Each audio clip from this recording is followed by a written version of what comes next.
সন্তানকে যদি আপনি খেলনা কিনে না দেন, তখন সে হয়তো 1 ঘন্টা কান্নাকাটি করবে। আর যদি কোনো ধরনের শিক্ষায় শিক্ষিত না করে, তাহলে সে সারা জীবন পস্তাতে থাকবে।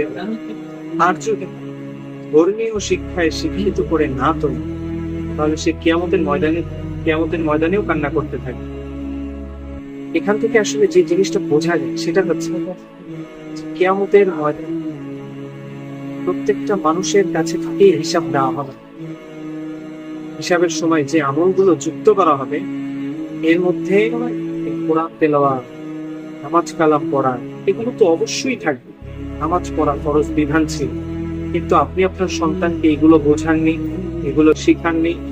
আপনাদেরকেও কিয়ামতের দিন পস্তাতে হবে, আপনার ছেলেও কিয়ামতের দিন পস্তাতে থাকবে। সুতরাং সময় থাকতে নিজেদের